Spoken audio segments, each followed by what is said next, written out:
Good morning and welcome to the DFS Army YouTube channel. I am Razzle11 and you can find me on X at Razzle11Grinds. Going to take a look at some pitching for today, the 4th of June. It is Tuesday. We do have a 10-game main slate.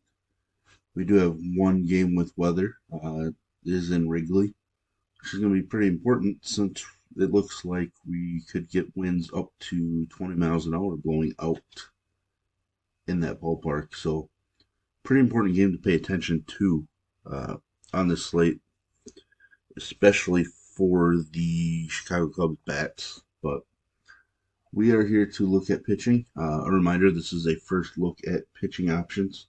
I do try to go more in depth as the day goes on with members over at DFS Army.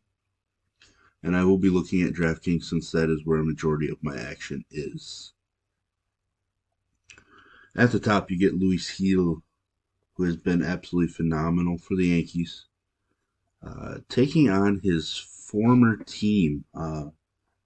He did sign with Minnesota as an international free agent. Don't remember which trade he was involved in, but I'm not bitter about that at all as a Twins fan or anything.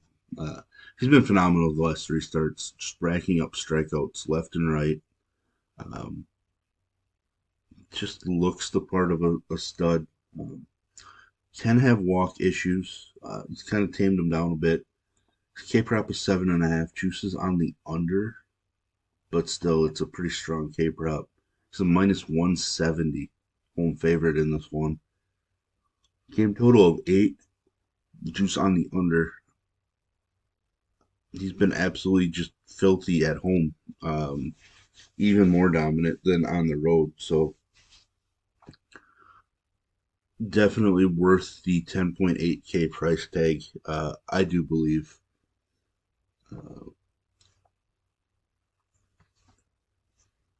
Not any big wind or anything. There's a lot of wind in games for this evening, but in New York, not really any wind or weather to worry about. So he should be fairly popular. Shota pitching in that potentially wind blowing straight out. Uh, it is against the White Sox, but man, he did get blown up his last time out. Kind of lives a little dangerously. Pitches up at times. Not overpowering. Wind blowing out could be a pretty big issue for him. I have a feeling I might end up on the fade train with Shota. It seems wild to think about since he is facing the worst team in baseball, but I am leaning towards that fade. Obviously, weather can change as the day goes on, so it's something I'm going to pay attention to. If the wind dies down, etc., I can see myself getting back onto Imanaga, but right now, my belief is that I will be looking to go with the fade. Corbin Burns taking on the Blue Jays has not been the big strikeout guy this season, but has been solid. Was solid against Toronto the first time he faced them. Just no strikeouts in that game.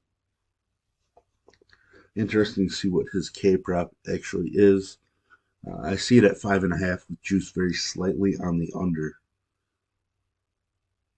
which it just feels wild to me that his K prop numbers are just so low.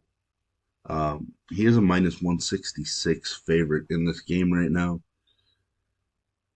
I think he's viable, but I'm not just overly excited to just jam him in or anything. He just hasn't been the same guy. So, but as it sits right now, I'd definitely rather play him than Imanaga. Jack Flaherty has been pretty solid. Definitely some strong upside. K numbers are there. His walks are gone. The season home run issues at times, but he's been even better on the road.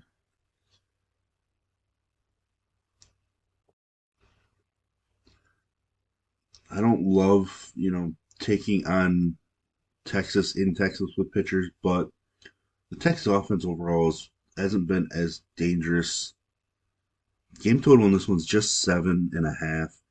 Flaherty is actually a minus 118 favorite. His K prop looking at 6.5. Juice is on the under, but still a pretty solid K prop. Um, I'm going to be using Flaherty, but I will be stacking the Texas side as well. Um, he can give up some home runs.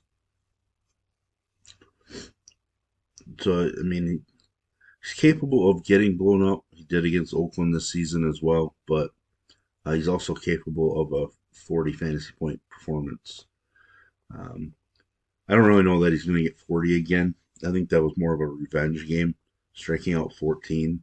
I'm not really banking on that happening again, but he's showing K upside to 9 or 10, which is pretty strong, uh, and somebody that we want to get exposure to just based purely on the upside.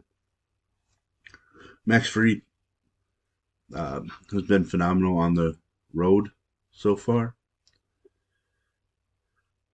coming off of back-to-back excellent starts, taking on a Boston squad that I think he can have success against. K prop is 7.5, which seems pretty strong. Juice is on the under, but that's pretty strong K prop. He's a minus 166 favorite. Game total of just 8. No problem playing quite a bit of Freed at this point. George Kirby taking on the A's. He's been a much different pitcher when pitching on the road, um, which is definitely something that worries me.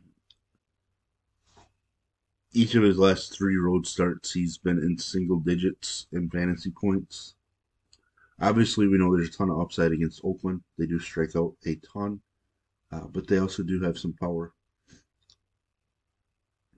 So I'm curious to see what his history is facing Oakland or being in Oakland. But right now he's a minus 155 favorite. Game total just 7.5. K prop of 5.5. Juice slightly on the over as well. I do think people will blindly plug in Kirby. Um, I probably plan on using him, but I want to dig in more. That's one thing that I think we can get an advantage of. Uh, look for any reasons that he might have some struggles, and even if he doesn't struggle and still only puts up 14 to 16 fantasy points, it's a spot where we really can get an advantage and take advantage of the ownership because on a 10-game slate, I don't think our SP1 or 2 uh, is going to get us a GPTW by putting up 14 or 15 fantasy points. So, uh, again, that's one I want to dig into. I think people will blindly plug in George Kirby against Oakland on the road, um, but there might be an advantage there. Cutter Crawford has some upside, hasn't been great. I think right now I'm probably looking to fade Cutter Crawford against the Braves. His K prop's 5.5. Juice is on the under, but maybe I need to use him to help fill in my pitcher pool a little bit. But right now I don't know that I want to take him. Kyle Harrison, still believe in his upside, but he has not been great. Um, wasn't very good against Arizona this year. I think I'm gonna have to pass on Harrison over against the Yankees. Probably gonna have to pass on him. He's had a rough couple of starts recently. He obviously dominated Toronto. I think he dominated against the Dodgers.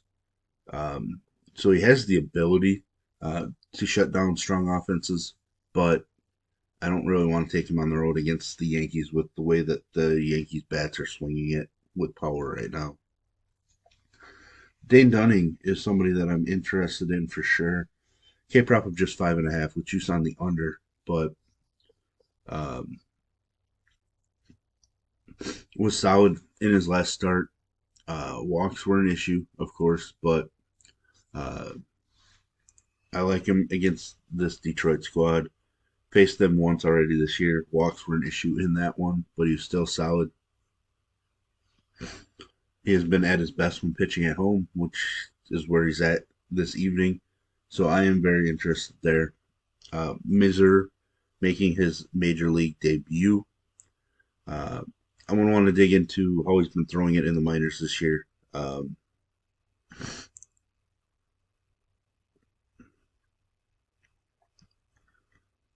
So he looks like he was struggling in AAA, but was dominant at AA. Uh, Pretty talented guy, but again, I'm going to want to dig in a little bit. It's a decent spot for him to make his debut, but still, I think there's guys I'd rather play. But again, I want to dig into the way he's throwing the ball this year, what to expect out of him against this Angels offense. I don't know his history all that well, which is makes me feel annoyed because I feel like I should know these guys, especially because a guy like that is he's one of the Padres' best pitching prospects, from my understanding. Palante, no. Blake Walston, probably not. Um, he's just not throwing a ton of pitches. I think a lefty has some upside against San Francisco, but I need to know that he's going to throw 80 to 90 pitches, and I'm not sure that we know this. I would assume he's going to get a boost, but that's what I'll have to pay attention to just because I do kind of like the matchup. Patrick Sandoval, kind of interested here, but he hasn't been, excuse me, hasn't been very good at home. K prop of 4.5 juice on the over. He is a minus 115 favorite, so maybe some Sandoval um, to kind of fill out the pool. Not sure if I want to take the dart or not. Arrighetti set some upside. Walks have been an issue, but there is K upside. Um, Taking on a Houston squad that started out hot against Verlander last night, but Arrighetti's been at his best at home. His K numbers are better on the road, but still, um, he's a minus 148 favorite with a K prop of 5.5 and juice on the over. So somebody I'm definitely interested in. Um, the only other guy down here I'm interested in potentially is Mitch Spence. K upside in this matchup is basically the only reason why. Um, I just don't. I don't know that he's all that great of a pitcher, but he's coming off of a strong performance. And like I mentioned, that K upside is interesting, uh, but he's somebody that I'm just not overly excited to use. His K prop's 5.5 with juice really strongly on the under. So, um, but yeah, there we have it. There's the first look at pitching.